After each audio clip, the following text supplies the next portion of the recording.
দক্ষিণ শালমৰা মানকাছৰ জিলাৰ হাটশিঙিমাৰীত ব্ৰহ্মপুত্ৰৰ ভয়ংকৰ খহনীয়া হাটশিঙিমাৰীৰ সমীপৰ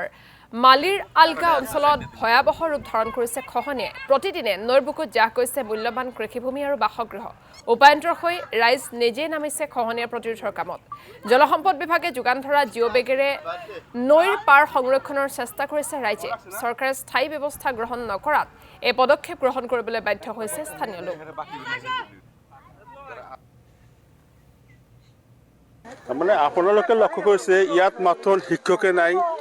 শিক্ষক আছে ব্যৱসায়ী আছে উকিল আছে কৃষক মানুহ আছে স্কুলৰ কণ ল'ৰা ছোৱালী আছে তেওঁলোকে মৰমৰ ঘৰখন লগতে মৰমৰ গাঁওখন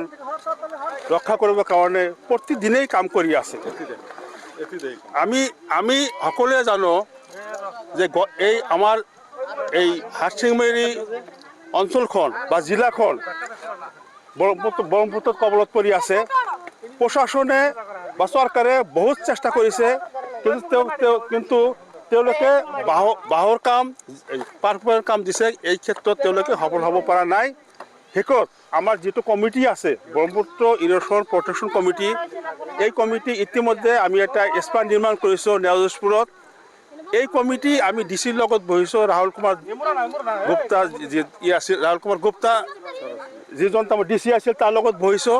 বহাৰ পিছত ডিচি মহোদয়ে আমাক কৈছে যে আপোনালোকে যদি নিজে কাম কৰে আমি জিঅ' বেগ ছাপ্লাই দিম সেই হিচাপে ডিচি মহোদয়ে আমি যদিও 50,000 জিঅ' বেগৰ ডিমাণ্ড দিছিলোঁ কৈছে যে আমি